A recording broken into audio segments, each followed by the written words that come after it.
Good day everyone, मैं गुलिस्ता advocate आपका आप सभी के अपने चैनल में खुशामदीद करती हूँ। उम्मीद करती हूँ आप सब खैरियत से होंगे। जैसा कि आप सभी को मालूम है कि अपने इस चैनल पर मैं देती हूँ आपको कानून से जुड़ी कुछ ऐसी जानकारी जो भारतीय नागरिक होने के नाते आपको पता होना बहुत जरूरी है। तो इसी सिलसिले में आज की वीडियो का हमारा टॉपिक है कि मोंडल लॉ के अनुसार प्रॉपर्टी का बंटवारा किस तरीके से किया जाएगा। तो चलिए वक्त को बिना खराब किए चलते हैं आज के अपने वीडियो के टॉपिक की तरफ। देखिए, मुस्लिम लॉ में प्रॉपर्टी का बंटवारा इस्लामी शरीयत के अनुसार किया जाता है। इसमें वसीयत और वारिस के हिस्से का निर्धारण कुरान और शरीयत के अनुसार किया जाएगा। मुस्लिम लॉ में प्रॉपर्टी के बंटवारे के दो तरीके हैं, एक तो है वसीयत और दूसरा है विरासत। वसीयत यानी कि विल के अनुसार जब कोई व्यक्ति अपनी प्रॉपर्टी का निर्धारण करता है कि उसकी डेथ के बाद वो प्रॉपर्टी किन किन वारिसों में जाएगी, और विरासत के अनुसार वो व्यक्ति आएगा जिसकी डेथ हो चुकी है और उसने कोई विल नहीं की है।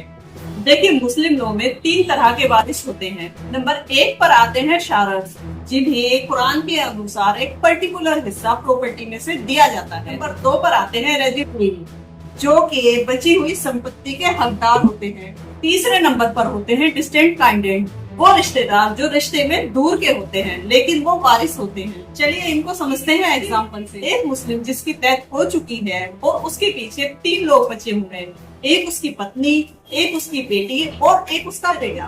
तो किस तरीके से प्रॉपर्टी का डिवाजन किया जाएगा? मान लीजिए जिस व्यक्ति की डेथ हुई है उसकी कुल संपत्ति 9 लाख रुपए की है, तो उसका बंटवारा पत्नी को मिलेगा 1/8वां हिस्सा, यानी कि उस रुपए में से 1,12,500। बाकी के जो 7,87,500 रुपए हैं वो उसके बेटे और बेटियों में बांट दिए जाएंगे।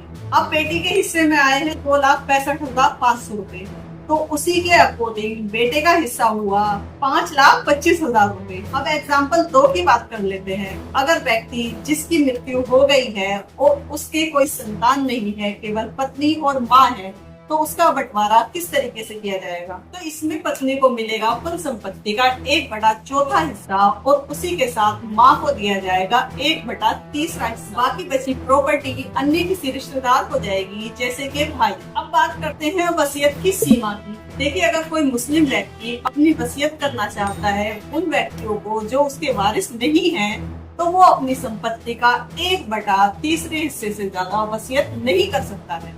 बाकी बचा 2/3 का हिस्सा शरीयत के अनुसार ही बांटा जाएगा।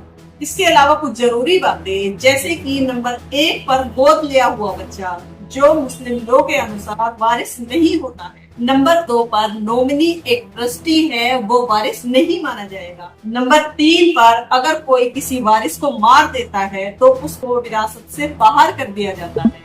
अब बात करते हैं कृषि भूमि यानी कि एग्रीकल्चर लैंड के बंटवारे की। भारत के अंदर कृषि भूमि पर मुस्लिम पर्सनल लॉ राज्य के राजस्व यानी रेवेन्यू कानून से प्रभावित हो सकता है, लेकिन पारिवारिक बंटवारे में हमेशा शरिया का ही पालन किया जाएगा। तो मुस्लिम लॉ के अनुसार संपत्ति का बंटवारा कुरान के अनुसार भी किया जाएगा। इसमें न्याय, नियम और साफ साफ हिस्सेदारी का ध्यान रखा गया है। हर वारिस को उसका निर्धारण किया हुआ हक मिलता है। तो आई होप आज की इस वीडियो से आपको काफी कुछ जानने के लिए मिला होगा। अगर आपका इसके बारे में कोई सवाल है तो आप हमें कमेंट सेक्शन में पूछ सकते हैं। बाकी इसी तरह की इंफॉर्मेटिव वीडियो के लिए आप जुड़े रहिए हमारे चैनल से for legal updates by Gulista advocates. Thanks for watching. Have a good day.